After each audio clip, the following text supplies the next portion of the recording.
story and have some fun with Rhett Palmer. And now, the most trusted name in radio, Rhett Palmer, the mayor of the airwaves.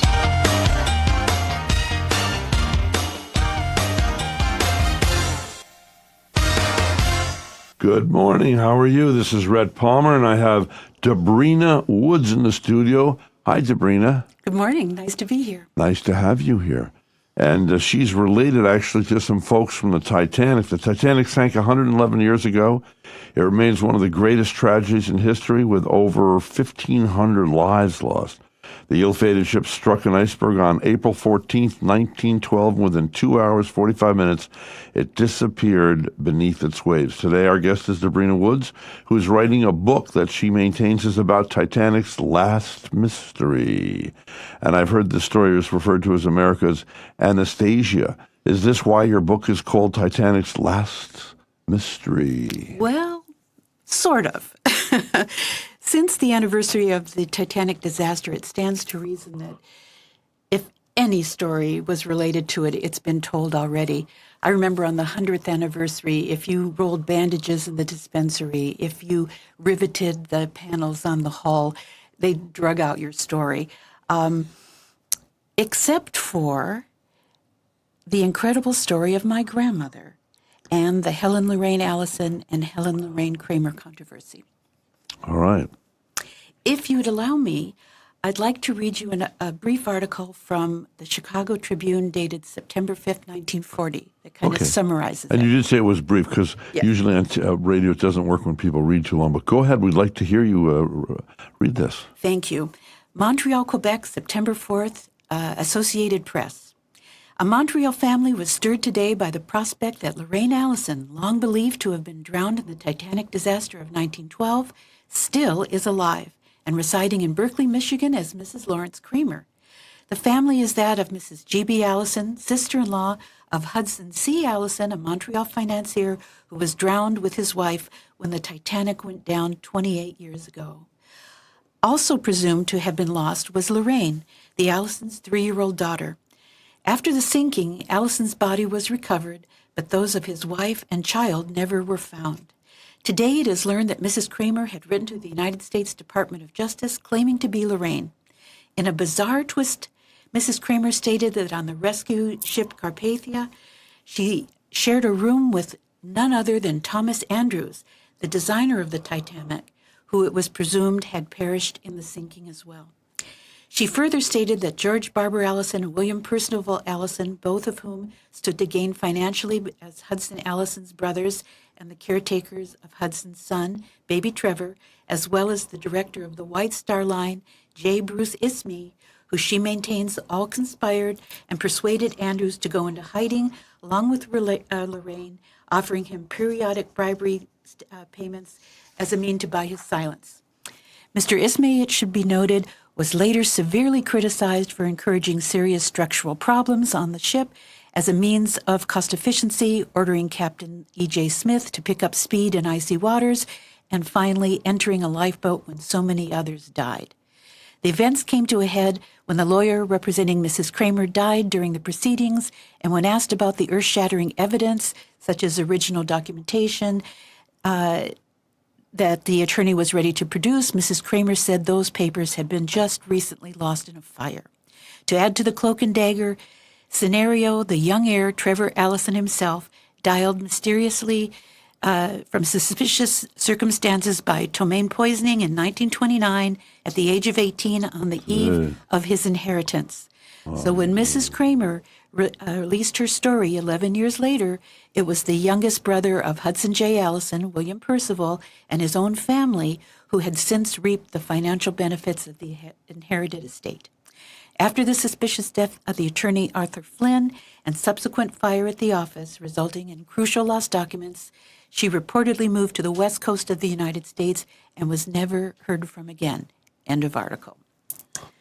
That is until now. Yeah, there's a lot of conspiracies about the Titanic going on here. It's a huge story. Helen Lorraine Kramer was my maternal grandmother. In 1940, she was an adult woman. She was married with 5 children, living in a suburb of Detroit, and she wanted to go across the Detroit River to Windsor, Ontario, to buy shoes, leather shoes, for her daughter, my mother, Adele. She believed herself to be an Englishwoman. She was married to an American, but the newly instituted U.S. Alien Registration Act required a green card, alien registration card, and in order to do that, she needed a birth certificate. So she wound up writing to the man she thought was her father all her life, who was residing in England at that time, and he wrote her back. This is the letter. Dearest Lorraine, your story begins back in 1912 when I set sail for America on the SS Titanic. On the boat, I met a Mr. and Mrs. Hudson J. Allison. They had 2 small children with them, a 3-year-old girl and her baby brother. Then one night it happened. The ship struck an iceberg. Hundreds of people, still in their night clothes, were being hurried into lifeboats. In the frantic melee, while assisting others, I was shoved by accident into a lifeboat. I looked up towards the rail and saw Mr. Allison holding his little daughter in his arms. I tried to get out of the lifeboat to give him my seat, but was shoved back. He shouted to me that his wife and baby son were in another lifeboat, then leaned far out over the rail and handed the little girl to me. He begged me to take care of her. Before I could reply, the lifeboat was lowered hurriedly in the water. I sat there with her in my arms. I looked back just in time to see the ship roll over on its side and sink. Weeks later, I read the list of survivors. Neither Mr. or Mrs. Allison's name were on those lists. I took that little girl back home to England and raised her as my own daughter. You are that little girl. You were born Helen Lorraine Allison, June 5th, 1909. So you see, I am not your father. I know you will want to find your birthplace that I imagine you will need for your registration card. Your mother was Canadian. Your father was Hudson Joshua Creighton Allison and was either an American or Canadian. He was listed on the passenger list from both countries. With all the love in your world, your foster father, who you know as James Hyde. Wow. Yeah. And that letter still exists? Well, we can cover that. We'll get to that. This, of course, was very startling and life-altering information. What did she do, as anyone would do? She got an attorney. She got a very prominent Canadian attorney, Mr. Arthur Flynn, to assist her to not only investigate these claims, but to work on the U.S. immigration process and possibly Canadian immigration process and probably probate. She then went on a nationally recognized, sponsored by Grape Nuts, We the People radio show at the NBC studios in New York. And she went on to plead if anyone could help her find anyone that she could be reunited with. Before she even left the studios, telegrams came in, phone calls came in. Later, mountains of letters were forwarded on to her, which I have all the copies of. The stamps, the envelopes, I have everything. Saying, I knew your father. I lived down the street from your mother. I went to school with your mother. I did business, blah, blah, blah, blah, blah, all this stuff. From that information, she and her attorney were able to contact Mrs. Lillian Allison, Mr. William Percival Allison, Hudson's father's sister, Mabel Neiman, Dr. Blake Allison, a cousin, Creighton Johnson, who was really the Allison family's figurehead. He was Hudson's father's brother, and so many others who had known him professionally and blah, blah, blah, blah. Phew. It's hard from, I'm in a fog. It's very confusing because there's so much going on. There's so What's much this going now? on. Okay, we got down here. All right. Let's go. What page is that on here? Let's 3. see. Page 3. All right. So, so how were you introduced to this story? Well, I have lived a long life and pretty much feel that everyone is interesting. Oprah had a segment on her show once where she turned to the studio audience, and all the seats in the studio are numbered. And she would say 14, 47, 152, and 93. Would those people please stand up? And they did. Yeah. She would turn to them and she'd say, does your family have a story? And they did. My life story just happened to be tied up to a major maritime disaster. I remember as my earliest recollection, my grandmother had Martha Washington's rocking chair. and she would sit me in her lap and rock me back and forth and tell me about the cold water and the big ship and all the stars in the cold sky. And I just grew up thinking, that was our family story. I remember her telling me that she would sit on hillsides and watch children with their parents going to church, and how she longed to be part of a family, the one thing that she never had. Wow. Wow, she told you all this, huh? Okay. So, tell us briefly what this story is about. Like you said, it's overwhelming. It's a big story. Of course, it goes mainly about the details of my grandmother's Titanic survival claims, and most importantly, that she was not defined by her circumstance, and that she left a legacy of love to her children that she was denied as a child. She thought that her mother had died and that her father was a geologist who traveled the world. She was put in boarding schools so that she had education and she had clothes and she had information, but she learned to speak 5 languages from the cooks in the kitchen because everyone else went home at the holidays and she was left alone. Secondly, I want to introduce the Thomas Andrews survival controversy to the world, and the world can make its own decision. But I'm heavily documented, and I deserve at least a chance to have this taken a look at. And finally, to address the tragedy of the suspected murder of the young boy before his inheritance, Hudson Trevor, who was her brother. Hudson Trevor Allison. Wow, it's wild. So I understand there are other controversial aspects to the story. Explain. Well, in 2014, a group of so-called amateur Titanicologists, they call themselves, who were self-seeking media attention for themselves, including the grandson, William Percival Allison, the grandson of William Percival Allison, who my documentation shows was involved in extremely sinister acts, including arson, 3 murders that we know of. Anyway, they all went to the global media to silence me in this story, claiming that this was an act of fraud back in the day and now. And of course, it went viral. It was on the front page of the London Times. It was on the front page of the New Delhi Times in India. Oh, my God. But I have documentation that disproves these foolish, insensitive, inaccurate, and irresponsible claims. I have my documents from the attorney show that against his advice, my grandmother repeatedly instructed him, I don't want anything that they have. I just want something that belonged to my mother and father. And he disagrees. He says, good lady, I beg you to reconsider.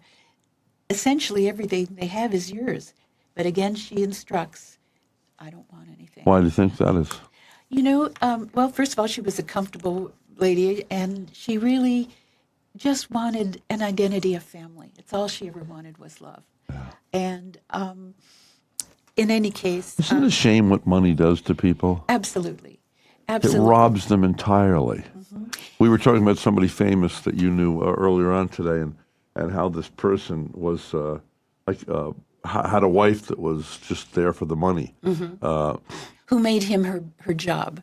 These Palm Beach housewives. We have those up here too. Yes, we do. I was in one mansion up here on the Barrier Island, and this person was he's world famous, and I was doing an interview with him, and I went in to use the bathroom briefly, and I said, I prayed to God. I said, I can't wait to get out of this house. It feels like a living tomb. Yeah. And I realized the deceit of wealth. Yeah.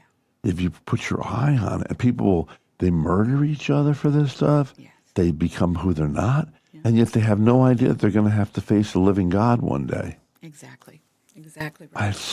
It's really a curse. I remember one time my friend was Dick Garrity from the Garrity Lumber family, and he was getting married, I don't know, for his 7th time or something.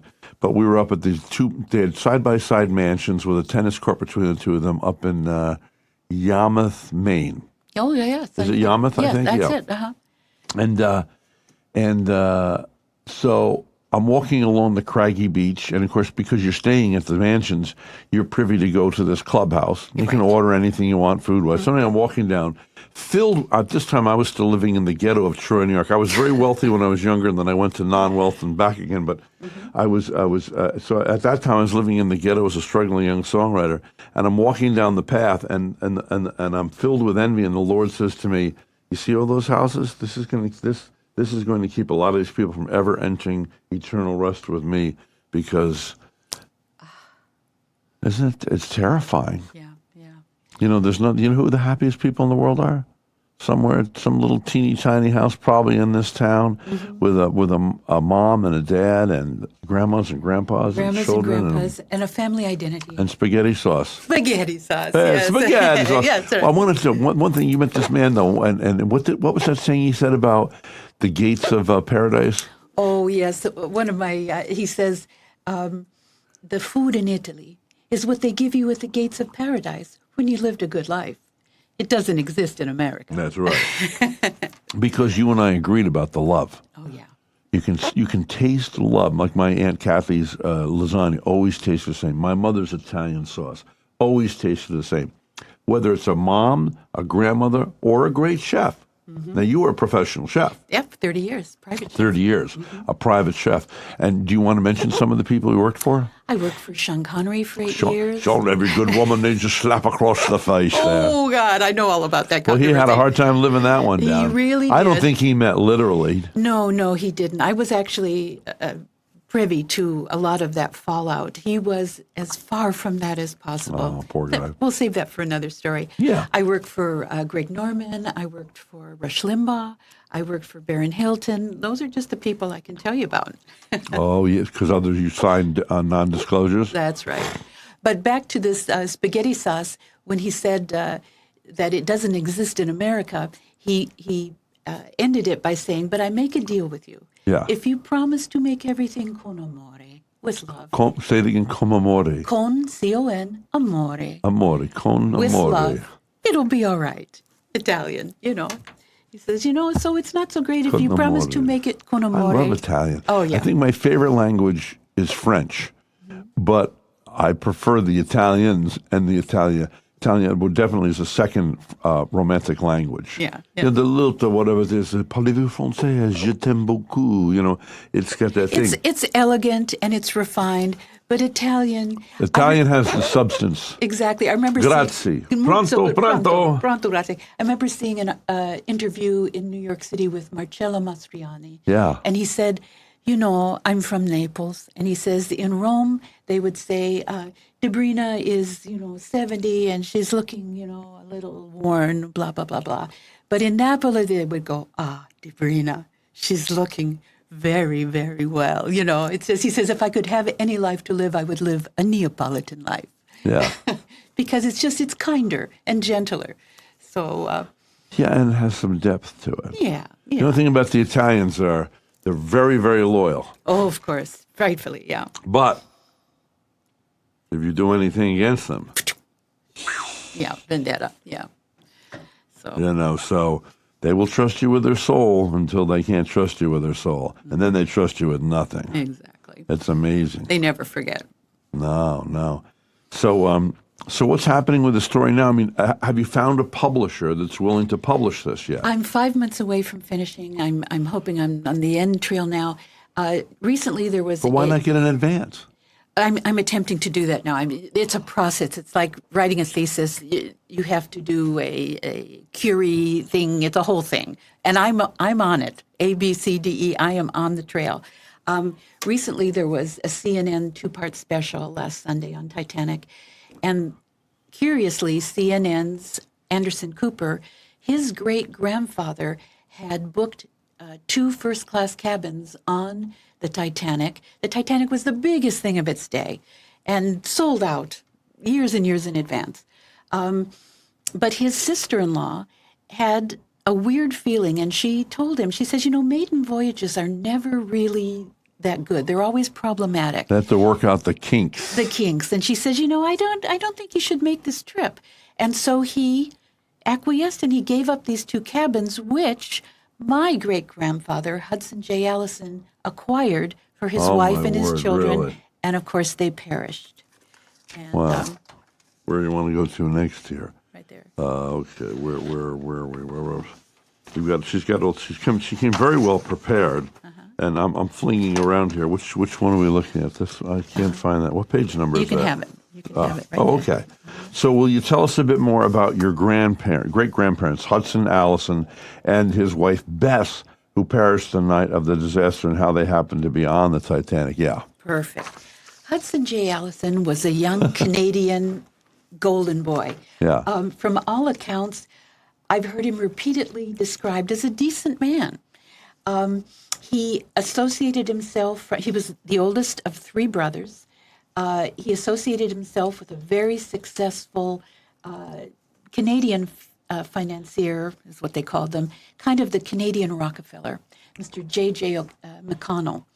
And he worked his way up successfully in that company. And then he, on the spec, decided to go to British Columbia and on his good name acquire 1 million acres of land for $1 an acre, Yeah. which he took immediately to England and sold for $5 an acre. Overnight, multimillionaire, No, pre-income wait a second, tax, he bought it for how much? $1 an acre. And sold it for $5. Yes. Yeah. And this is back in 1908. Yeah. He's set for life. And so what he did was he married his high school sweetheart, Bess. They had 2 children. He had decided, they were living in Montreal, but he had decided he wanted to be a gentleman farmer, and he was building a state-of-the-art farm complex with plans to raise Arabian and Clydesdale horses. That he had gone on a grand tour to Europe. He acquired a Rolls Royce, a driver, a cook. He had also hired a new nurse nanny for the children. They were having the time of their lives. They were booked on the Carpathia, but when these 2 staterooms came up, he thought the biggest thing he could do for his family was to acquire these 2 things. On the night of the disaster, in the panic, the nurse grabbed the 18-month-old or 10-month-old boy, and Trevor, and got in a lifeboat. In the meantime, the mother and father didn't know what had happened. So in a panic, they had the little 3-year-old girl, Lorraine, and they were running around. There are many accounts saying that Mrs. Allison was distraught and that they were trying to find, and it was just so chaotic. So they didn't know that the nurse and the baby were in a lifeboat. In the midst of everything, that's when, as the letter from Mr. Andrews Hyde pertains, Hudson threw his daughter to someone he knew. First-class passenger, you just wouldn't he threw him to someone he knew. Yeah. And that's how this whole story began. Crazy. I'm crazy. Okay, so let's see. What happened to the son of Mr. Allison, Lorraine's baby brother, Trevor? All right, that little boy, in Hudson's will, it stated, if anything happened to him, his fortune would go to his wife, never dreaming that something would happen to both of them. But in the event it did, that his brothers would act as trustees for the 2 children until they came of age. The young boy Trevor grew up, and he was about to enter McGill University. 18 years old, he would have received his inheritance. And 6 weeks before he was due to leave for college, he suddenly dies of ptomaine poisoning. They say from a tainted tongue sandwich, is immediately cremated and buried without an autopsy. Now, the 2 brothers who were not Hudson, everything I've heard, where Hudson is described as a decent man and a wonderkind, the 2 brothers were decided as everything they touched turned to doo-doo. That they were just ne'er-do-wells and worthless just anyway. They had 15 years to mismanage that money. Of course, there was going to be an accounting, at the time, and it was easier to get rid of the boy than to have to go through that scandal and have them be discovered as having abused all of this. And That's amazing. Okay, so are you alone in telling and substantiating this whole story? no, actually, there is an actual Allison direct principal descendant as the granddaughter of George Allison. Her name is Carol Tanyan, and so she is equal to David Allison, who is William Percival's grandson, she has formally said that everything as pertains to this incredible story was confessed and disclosed on her mother's deathbed and is in complete support of my grandmother's identity. So what happened there was Carol's grandmother and Carol's mother. Carol's grandmother on her deathbed said that she wasn't afraid to face God. She was afraid to face Hudson and Bess for what they had done to the children. And Carol's mother didn't understand what that meant until later. Carol's mother, Marjorie, had overheard an argument between her You know, a father. deathbed confession is admissible in a court of law. That's how powerful they believe That's them how to be. powerful they are. Marjorie had overheard her father and her uncle arguing about the death of Trevor. Now, Trevor was described not only by Marjorie but by many like the young Kennedy boy, handsome, vital, like a young god. They would see him playing football on the beach. He had everything going for him, and Marjorie adored him. When she overheard this, she went to her mother and she said, "Is this true?" And her mother said yes. Wow. But her mother was so fearful because she felt that that Percy and George were capable of anything. She told her daughter, "Do not ever say anything. I'm fearful for your life." And what she wound up doing was getting married almost immediately, moving to California, and she never went back to Canada. She never saw her mother again. She never saw anyone again. That's how dangerous she felt they were. And then on her deathbed, she related everything. Again, that this took place, that they killed the boy, that they denied Lorraine her identity and her place in the fortune, and for their own gain. Okay, so tell me something. When will you be ready for this publication? Like I said, I'm 5 months away from just tying it up to submit for publication. With CNN and Anderson Cooper's help, things I think will be, sped up a bit. There's also Clive Palmer, who is Australian billionaire, who is building the Titanic 2, and he says will be ready to launch in 2027. I'm in talks with them as well. He has interest. A number of people have bid into this story, and I believe I'm on the precipice of bringing it to the world very soon. Well, we'll talk more again in the future, I hope. I hope so, too. Yeah, Debrina Woods. Now, what's the website? www.titanicslastmystery.com. Very easy to remember. Titanicslastmystery.com. Titanicslastmystery.com. Debrina, I want to look over all this stuff, and I want to digest what we've spoken about today, and of course, do some more talking in the future. Would that be all right? I'd look forward to it. It's a pleasure to be here. Yeah. Thank you bless for your interest. Okay, thank you, Debrina. I'm Rhett Palmer. Who loves you, baby?